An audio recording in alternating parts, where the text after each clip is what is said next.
Olá, amigos, sejam todos muito bem-vindos. Estamos começando o nosso primeiro episódio aqui no canal Conexão Espírito do programa E a Vida Continua. Seja muito bem-vindo.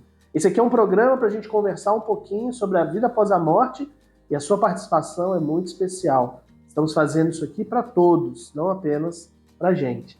Meu nome é Henrique Lisboa, sou estudante do Espiritismo há muitos anos e estou aqui com a Elisa. Tudo bem, Elisa? Olá, gente. Boa noite, boa tarde, bom dia para quem estiver assistindo aí. Vamos juntos. Excelente. Então participe conosco, se inscreva aqui no canal, assina, liga o sininho, participe nas redes sociais, porque a sua participação para a gente é muito importante. E não estamos sozinhos aqui hoje também, né, Elisa? Não. Junto com a gente aqui nos bastidores tem o Guilherme, tem a Rafa, tem a Ana, tem a Maria, enfim. Fora os espíritos também, nós vamos falar bastante sobre isso. Bom, qual que é a nossa ideia? Nossa ideia inicialmente é conversar sobre a vida após a morte. Esse assunto que vai atingir a todos nós, mas que muitos não pensam sobre isso. Tem muita gente que acredita, tem gente que não acredita, tem gente que tem certeza, tem gente que duvida, tem gente que tem certeza que não existe. Bom, a gente estuda o Espiritismo há muitos anos e isso tem feito um bem danado para a nossa vida. E aí um pouco disso que a gente quer trazer para vocês. Para isso, nós vamos utilizar um livro que se chama E a Vida Continua, que nos inspira no nome desse programa, que é do Chico Xavier, psicografado pelo espírito de André Luiz. Portanto, se você já conhece o Chico, ou se você já conhece esse livro, te convidamos também a acompanhar conosco. Não vamos fazer aqui uma leitura canônica, sistematizada, litúrgica, mas vamos nos inspirar nesse livro para estudar um pouquinho sobre a vida após a morte. Inclusive, fica a dica, se você está iniciando agora nesse assunto, se você está começando agora sobre isso, é um ótimo livro para começar, né, Elisa? É um livro que a gente sempre recomenda, porque é um livro fácil, é um livro que tem a ver com a nossa vida, enfim. A gente vai ter bastante oportunidade de conversar sobre isso, né? Com certeza. E esse ponto de partida é muito importante, porque fala dessa continuidade da vida e sobre essas dúvidas todas que você colocou aí, né? Até muita gente fala que ninguém nunca voltou do lado de lá para contar como é que é. E a gente está aqui para dizer que voltaram. Graças Muitos a Deus. voltaram. E não é uma coisa recente, né? Esse livro, ele é de 1930 e alguma coisa, 40 e alguma coisa. 46, eu 46? acho. Mas a gente sabe que esse assunto do estudo da vida após a morte é bem antigo, não é isso? Sim, vem de muito tempo. Aliás, essa é uma pergunta que a humanidade sempre se fez. O que tem depois da morte? Para onde nós vamos? Para onde nós viemos? O que isso significa? O que eu faço aqui? Quais consequências tem do lado de lá? E é como a Elisa falou, assim, graças a Deus, os espíritos já voltam todos os dias para nos contar. E a gente está aqui para conversar um pouquinho dentro dessa perspectiva. Importante dizer que a perspectiva que a gente traz, que o Espiritismo traz, que Allan Kardec, ao codificar, ao organizar o Espiritismo traz, é uma abordagem não religiosa, no sentido de culto. Não é uma abordagem para ser mais uma religião institucional aqui na Terra. Pelo contrário, o olhar do Kardec sempre foi um olhar muito científico. E muitas pessoas, antes mesmo dele, já estudavam do ponto de vista científico a existência dos espíritos, a existência da vida após a morte, e muitos deles, depois de Kardec, continuaram estudando. Exatamente. A própria abordagem do Chico, a gente vai ter a oportunidade de conversar um pouco sobre isso nos vídeos futuros. Os próprios livros do Chico trazem uma abordagem científica.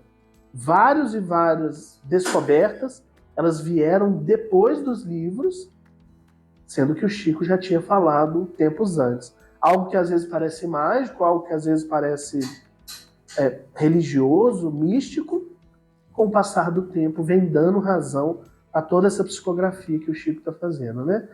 Nessa coleção do André Luiz, então, tem muita coisa que aparece vira e mexe. Então, só para contextualizar, vamos conversar sobre o livro E a Vida Continua, que é o último livro de uma série chamada Série André Luiz, que muitos conhecem O Nosso Lar, é o primeiro livro de todos, é O Nosso Lar. Inclusive, no prefácio desse livro, o Emmanuel, que é o guia espiritual do Chico, fala que a experiência que vai ser mostrada no livro de Vida Após a Morte, ela é um pouquinho diferente da experiência de Nosso Lar. Então, se você já viu o filme, conhece a história de Nosso Lar, convidamos também a conhecer a história do A Vida Continua, porque é uma história um pouquinho diferente. Na minha opinião, uma história talvez que a gente se identifique mais.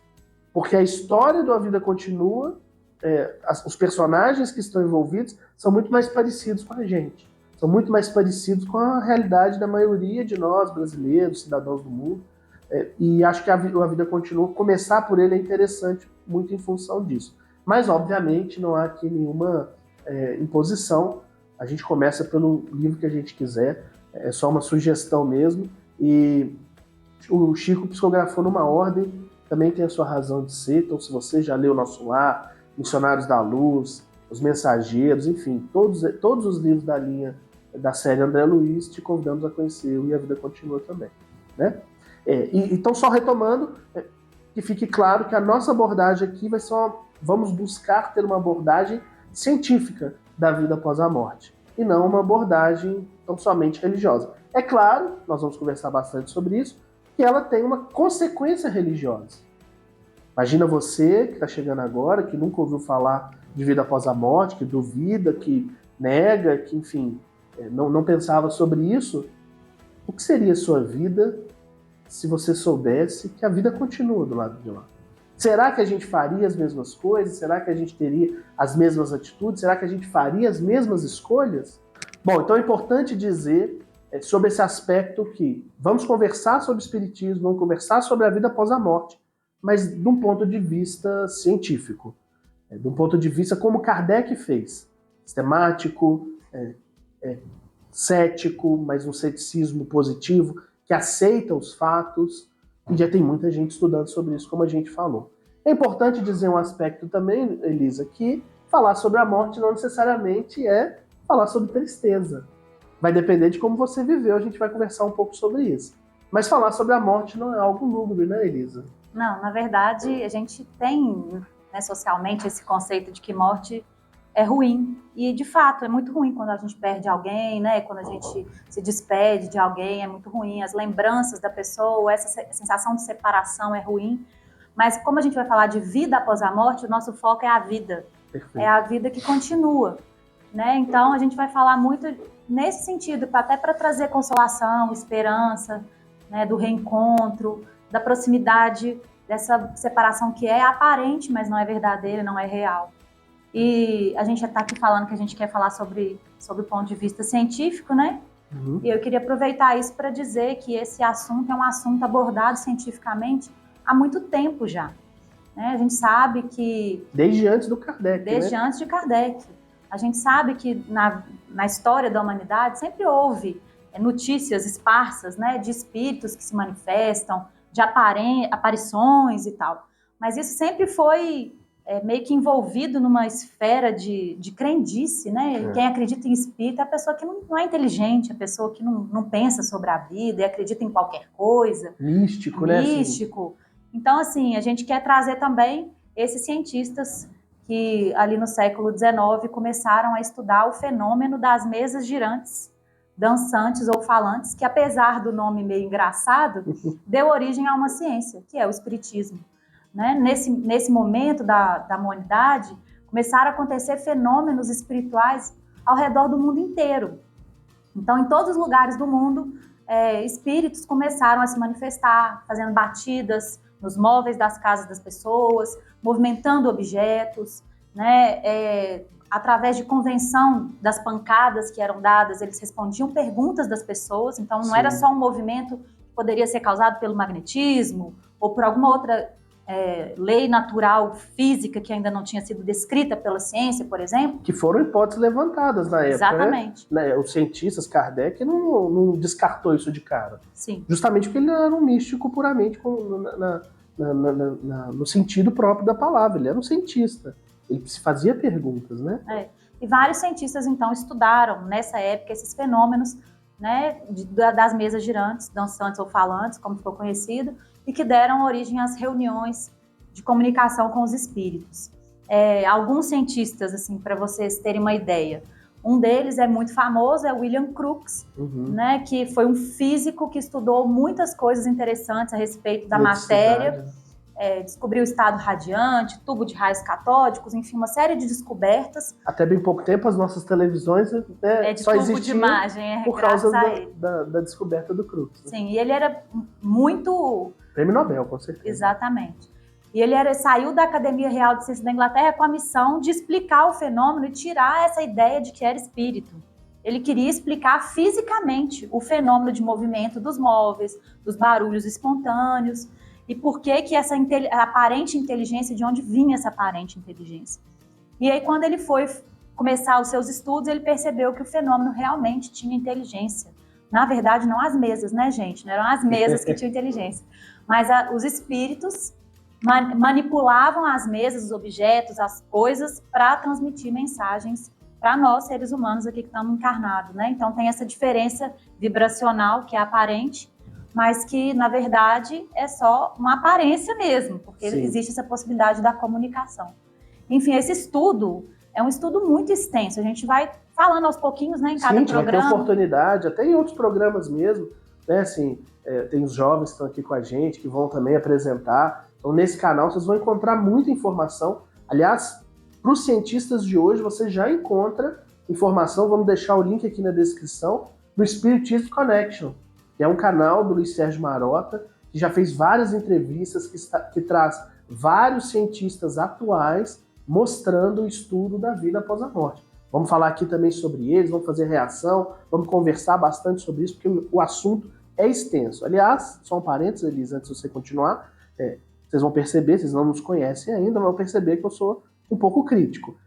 Não quero ficar dando pontada, muito menos criticando ninguém. Mas é muito estranho um movimento como esse do século XIX, que foi tido por esses cientistas como uma invasão organizada, hoje ser tão pouco falado. Não aprendemos sobre isso na escola, não aprendemos sobre isso na universidade, não aprendemos sobre isso no entretenimento, na Netflix, nos livros nos filmes, nas músicas. Por que será?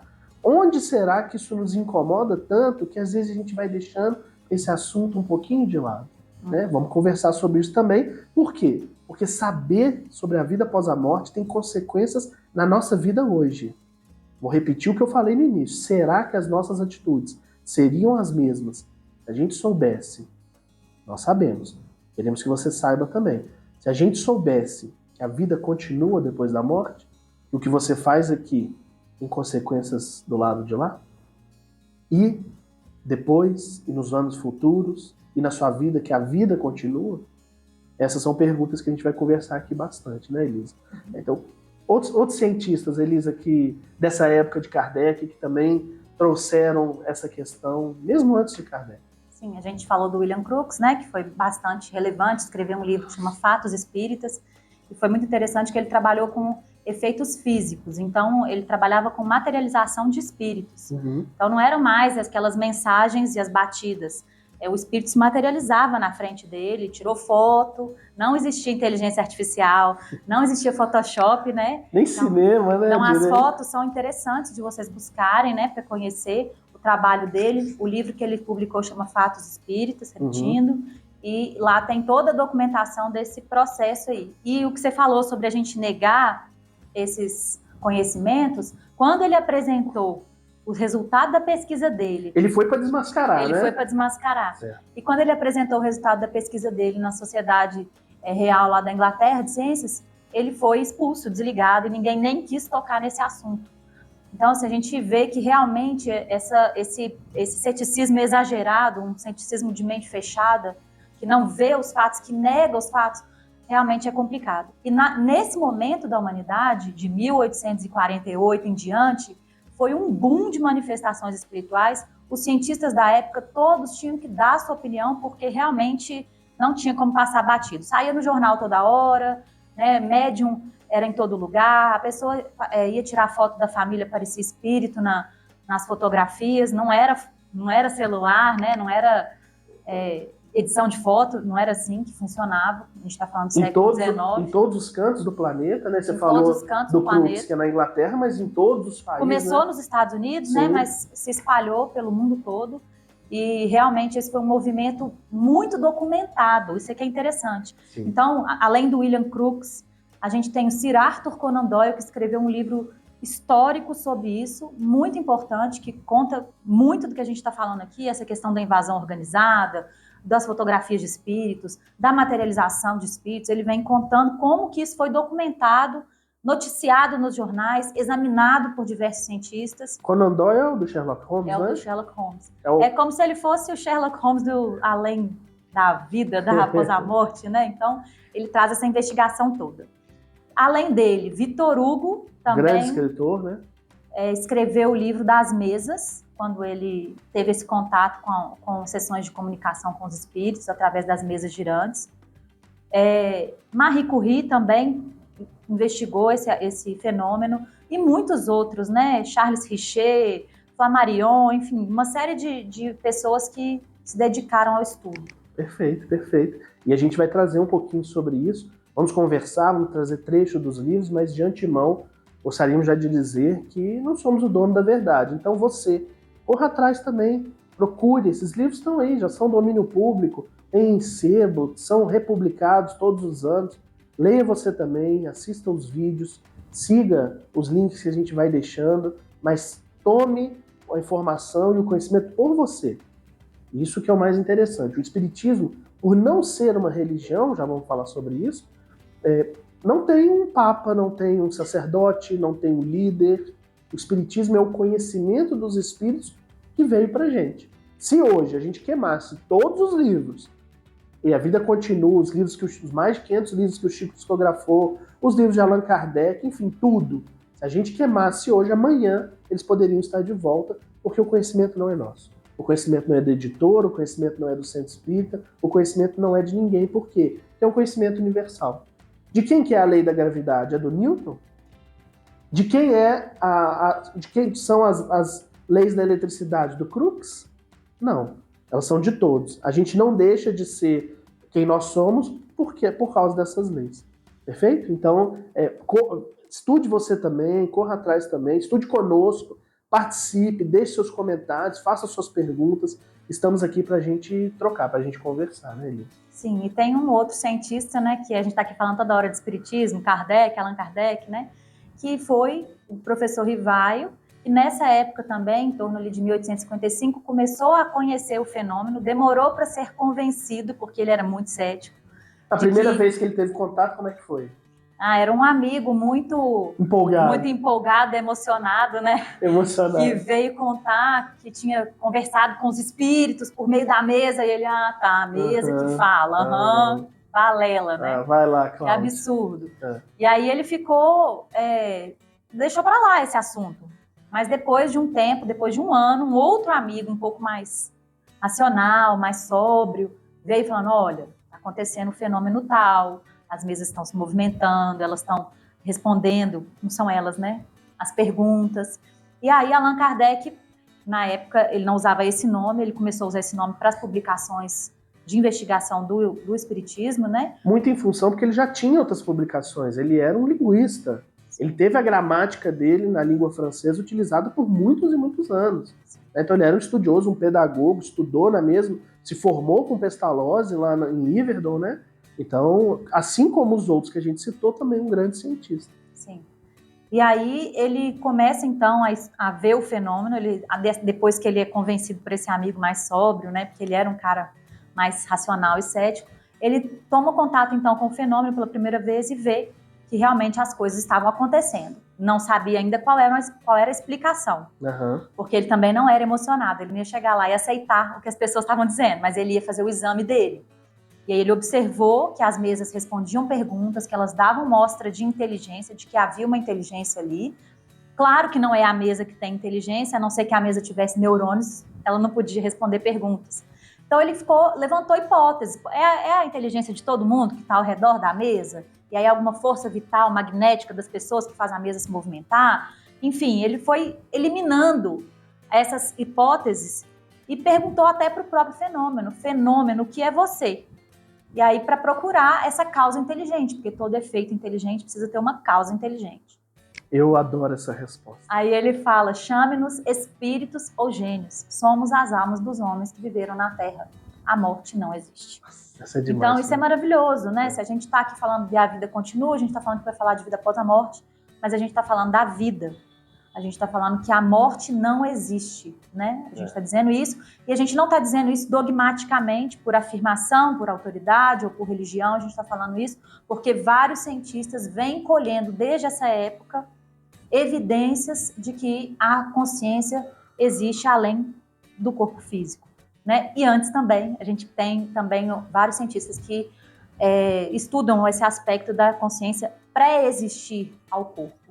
Então, Allan Kardec, a partir desse momento, o que eu acho interessante é que ele não fez igual os outros cientistas do momento que estudavam ali e ficavam ali comprovando que a vida após a morte existe. Ele viu que isso existia, viu que era um fato, e aí ele falou, nossa, então eu tenho que saber o que tem do lado de lá. Calma aí que isso muda tudo, né? Muda tudo. E como são almas dos homens que viveram na Terra, são pessoas. Pessoas, às vezes, podem ter um grande conhecimento sobre um assunto, e às vezes podem ter conhecimento nenhum. Claro. Então, como que eu vou saber que o que os espíritos estão falando é verdade ou não?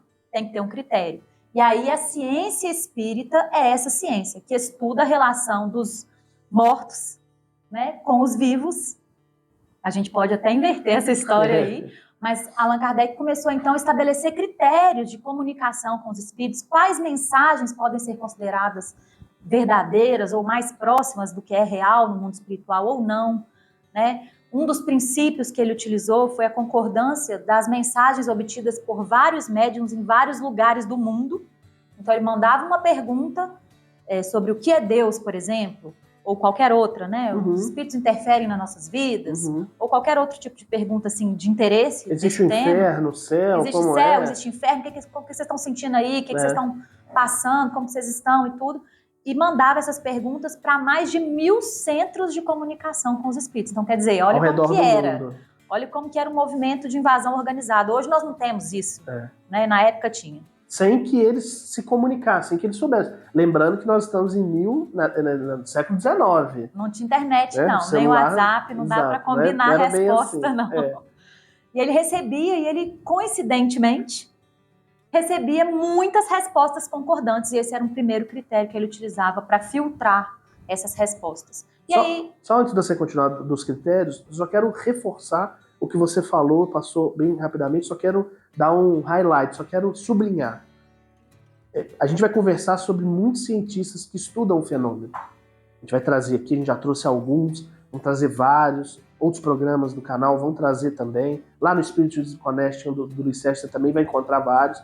Só que tem uma diferença do Kardec. Elisa falou, o Kardec, diferente dos demais, ele olhou para o fenômeno e viu que aquilo tinha uma consequência. E foi além do fenômeno. Viu que aquilo tem impacto nas nossas vidas. E a partir daí começou um desdobramento gigantesco. E depois deu continuidade com Bezerra de Menezes, com Chico Xavier, com os espíritos que vieram, enfim, com tanta gente boa. Mas isso é importante. E a gente vai conversar sobre muitos cientistas, muita gente que estuda o fenômeno, a vida após a morte, a reencarnação, a comunicação. Mas nem todos, infelizmente, talvez não, né, porque é a missão de cada um, mas nem todos fazem essa ligação tão clara que o que Kardec fez. Isso tem impacto na nossa vida, isso muda a nossa vida, isso muda a nossa relação, isso muda os aspectos que nos trazem felicidade, os aspectos que nos trazem a tristeza, enfim, isso muda tudo. E a urgência e a emergência desse assunto está aí. A gente vem conversando sobre o tanto que a humanidade anda entristecida, não preciso nem falar, né? Vocês aí do lado daí devem saber melhor do que eu das tristezas que nós passamos, das dificuldades que nós temos, dos dilemas que nós estamos enfrentando no mundo, não só no Brasil, onde nós estamos, mas no mundo inteiro. Mas nós acreditamos que a consciência sobre a vida após a morte e as suas consequências tem um poder enorme de nos colocar em outro patamar. Aí a gente vai ver que as mensagens dos grandes ícones religiosos do mundo, elas mudam de patamar. O nosso olhar, ele muda de perspectiva, enfim. A vida toda muda. Muito. Né? E Kardec fez isso. Kardec, ao olhar para o fenômeno, ao olhar para a existência da vida após a morte, falou, aí tem. Aí tem, e isso tem uma proporção de mudar toda a história. Por isso que muitos cientistas, muitos estudiosos falam que essa invasão organizada do século XIX, que é de lá para cá, né, então continua os estudos, as manifestações, os fenômenos, eles têm o poder essa invasão organizada tem o poder de ser uma mensagem tão poderosa quanto a de 2000 anos atrás com a vinda do Cristo. Vamos ter muita oportunidade de falar de Jesus. O Espiritismo, ele dá o Espiritismo, não, o estudo da vida após a morte, ela traz uma perspectiva sobre quem é Jesus, qual é o seu papel, que é fundamental, que muda tudo também. Enfim, a gente vai ter bastante oportunidade de falar sobre isso. Mas só queria dar esse highlight porque vocês vão perceber que não é todo cientista que tem essa sacada. Sim. Ou essa missão. Kardec teve. Kardec, quando olhou para o fenômeno, ele falou, aí tem coisa diferente. Então, um critério é esse que a Elisa trouxe. Essa universalidade. O que, para ser uma lei natural, o que funciona aqui no Brasil tem que funcionar em qualquer lugar do mundo e do universo. Que a gravidade funciona aqui, mas funciona na Lua também. A existência da vida após a morte funciona aqui, para mim, que sou ateu ou que sou católico, e tem que funcionar lá na China, para o pessoal da religião de lá, ou na Coreia do Norte, onde quer que seja. Né? Então, esse é um primeiro critério. Na verdade, eu acho que nem é o caso da gente ficar esmiuçando todos os critérios desse Podemos momento, voltar não. depois nisso. A gente pode voltar, com certeza. Deixa aí nos comentários. É só para dar uma ideia de que houve uma pesquisa mais científica sobre isso. E aí, por isso, muitas pessoas que eram contra o espiritismo na época de Allan Kardec, elas queriam afirmar que o espiritismo que Kardec estava organizando, tinha publicado o Livro dos Espíritos e outros livros depois, era uma religião nova. Muitos falavam isso. Os próprios padres, bispos, monsenhores lá da época viam na difusão do espiritismo uma certa ameaça e falavam que era uma religião nova.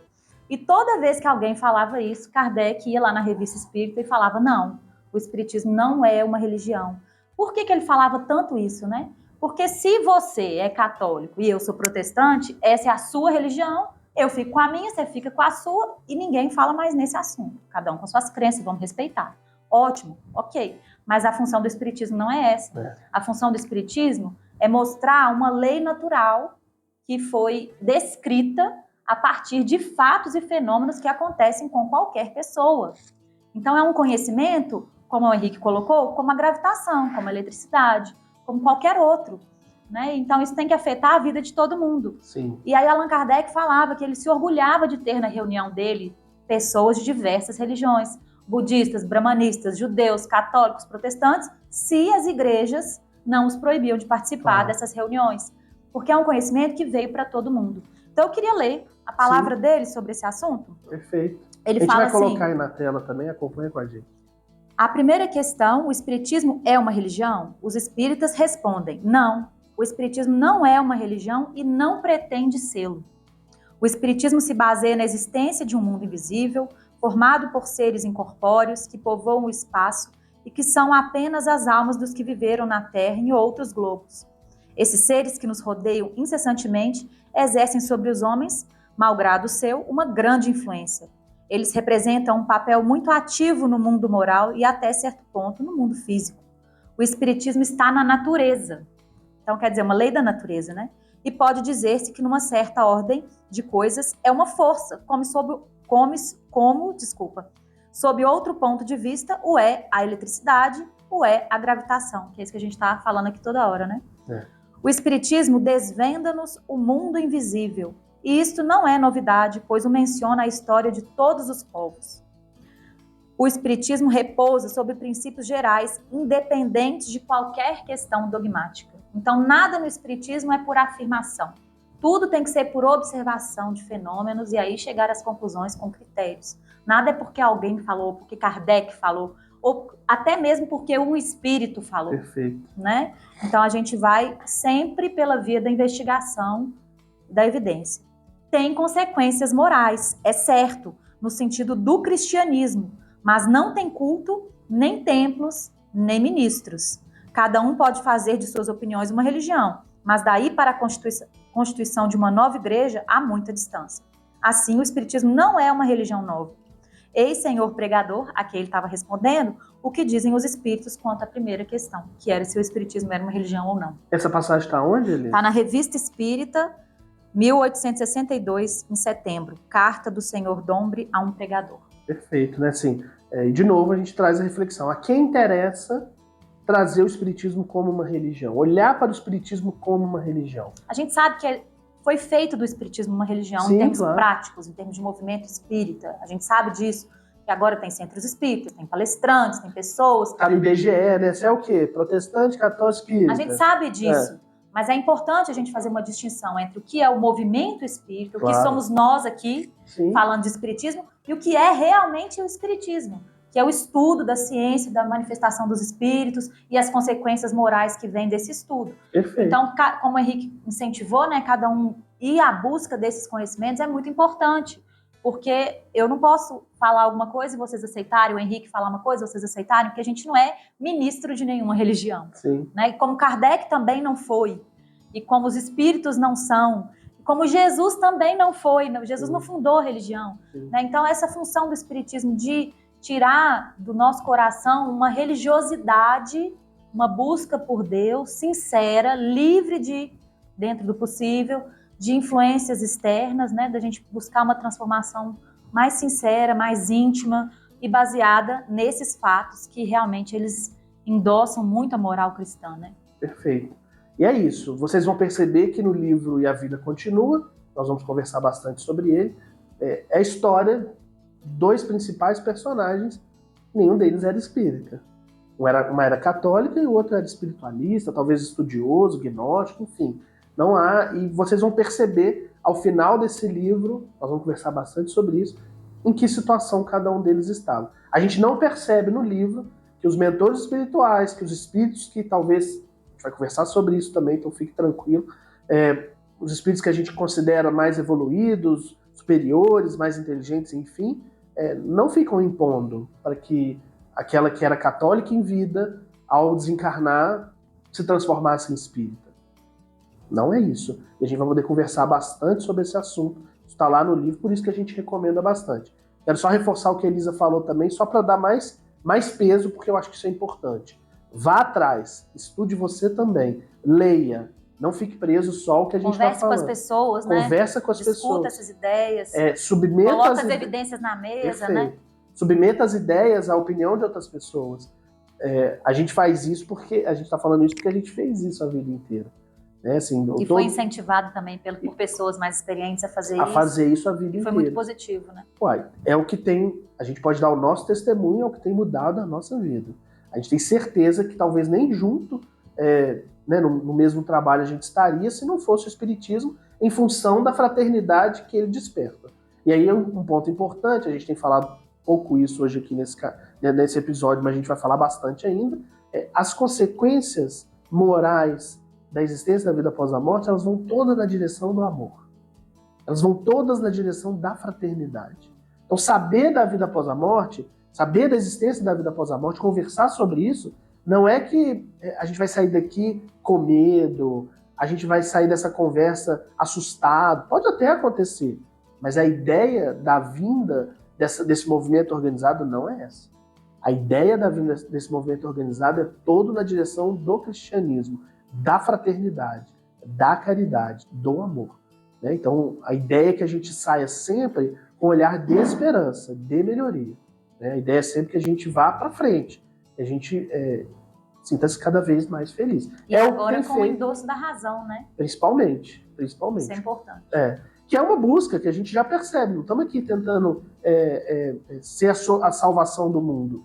A gente já percebe que todas as profissões, elas, com o uso da razão, dos estudos, da ciência, têm buscado melhorar a vida, a economia tem buscado melhorar a vida da população, a política é a mesma coisa, ainda que derrape bastante, a medicina, a pedagogia, a psicologia, enfim, a matemática, todas as ciências elas buscam isso. A questão que a gente percebe é que ainda há muita bateção de cabeça. A gente ainda, por desconsiderar que nós somos espírito, que nós existiremos depois da morte do corpo, por desconsiderar isso, a perspectiva fica um pouco torta. E algumas perguntas ainda ficam em aberto. Né? Algumas dúvidas, alguns sofrimentos, algumas lacunas ainda estão em abertas. Significa que O Espiritismo vai, de repente, resolver todas elas? Não, mas é uma proposta de mais um olhar. A gente acha que ela tem o poder de ser um paradigma de modificar tudo. Mas a ideia é que a gente vá conversando sobre isso e cada um vá se entendendo. Então, mais uma vez, eu faço o convite. Procure por você mesmo, vá atrás das fontes, leia, submeta a conversa, o debate com outras pessoas e volte aqui para nos contar, né? E vamos dialogando. Esse momento é para você. Esse momento é para você ouvir enquanto estiver lavando louça, enquanto estiver dirigindo, enquanto estiver trabalhando, enquanto estiver malhando, enfim, ou quando estiver deitado. Enfim, participe, converse conosco, esteja aqui conosco, porque esse momento também é para você. Tá bom? Quer falar mais alguma coisa, Elisa? Podemos encerrar? Acho que é por aí mesmo. Por hoje é isso, pessoal. A gente agradece a sua participação. Esteja conosco, deixe seu comentário e na próxima a gente se encontra. Um grande abraço e até a próxima. Abraço.